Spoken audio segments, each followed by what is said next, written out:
This is called a tesseract, and it is physically impossible to see one. Now wait, hold on. That doesn't really make any sense. You see this on your screen right now, and you've probably seen this in a random science class video, and you've definitely seen this from the Avengers.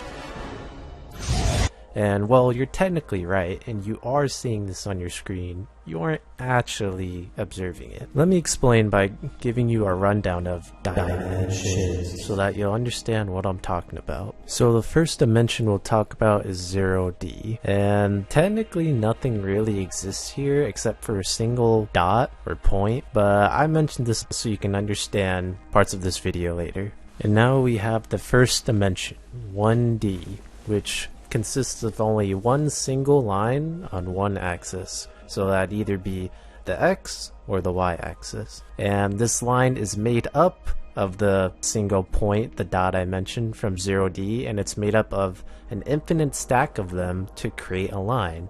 If we were to imagine that you were somehow teleported to live in this one dimension, to live in this space, your movement would only consist of going forwards and backwards. Kind of like similar to how a train goes on train tracks. They literally can only move forward or backward. They can't go left or right. And as for your vision, if you were to live in this world, you would only see what's directly in front of you.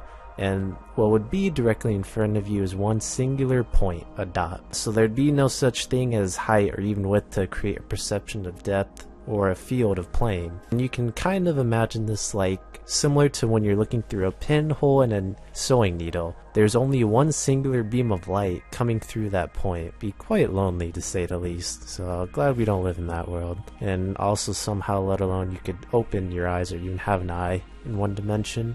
And now we have 2D, which is where we get a little more familiar and can kind of understand the rules a bit easier, and then it's not so wonky. So now we have both the x and y axis, length and width, which we are able to stack an infinite amount of lines next to each other to create, well, we have shapes and a singular plane, the 2D flat surface. In this world, you're able to move forwards, backwards, left and right. It'd be similar to any kind of 2D scroller game like Pac-Man. Or for another example, imagine that there are two books stacked on top of each other with no room in between. That space would be what your entire world would consist of. Pretty crazy. And as for what type of vision you would have, you would only be able to see various types of lines and shapes.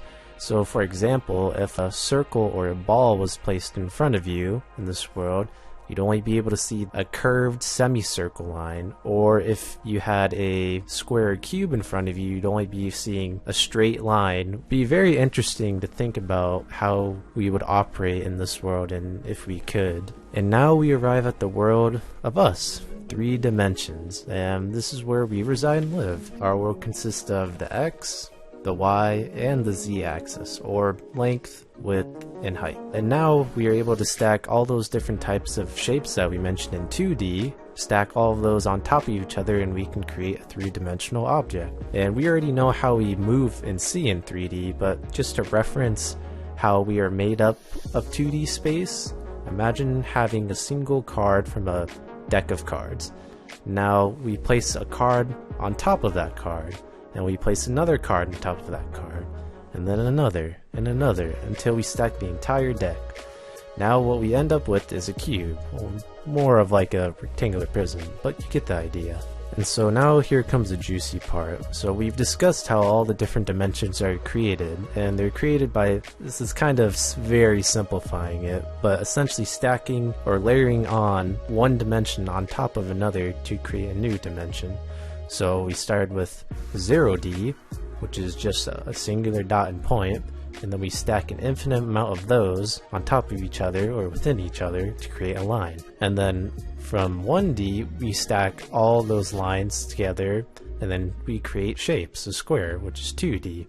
And then in 2D, we stack all those shapes and squares on top of each other to make a cube. But now we come to 3D, and how do you stack or layer within a cube on or within each other? And the answer is you can't, because we don't exist in a world where there is another axis or plane, which for me I'll call it beyond Z, or the dimension after Z. our brains just kind of give us a blank stare because there's literally no way we can actually imagine what this dimension looks like, just because, pretty simple, we're three-dimensional, not four. However, though, if you were to somehow stack or layer an infinite amount of cubes within a cube, then you'd get what we consider a four-dimensional tesseract. And so circling back to the question, how this cube is undetectable, and it's a pretty easy answer actually. The reason why it's undetectable is because what we're actually seeing from a tesseract is its shadow. Our cube resides in a 3 dimensions, which is you know, length, width, and height. However, our shadow doesn't have height, that 3rd dimension. It always has length and width, and so therefore it can never truly accurately recreate or represent or replicate what the cube looks like. It's missing that last dimension, height, and so it tries its best to use its length and width, its 2 dimensions, and all uses of its squares and shapes to create 3D, but it truly can't create 3D. And so if you take that same logic, apply it to the 4th dimension, what we're able to create is the quote shadow of the 4-dimensional tesseract in our 3 dimensions. But since we are missing that last dimension beyond Z, we try to do our best to simulate what we have with our 3 dimensions. So although we can think of the tesseract and try to emulate one, we can truly never see one. But who knows, maybe one day we'll have Elon Musk or Jeff Bezos or all those billionaires come together and create 4D. But anyways, thanks for watching. Leave a like, comment, and subscribe.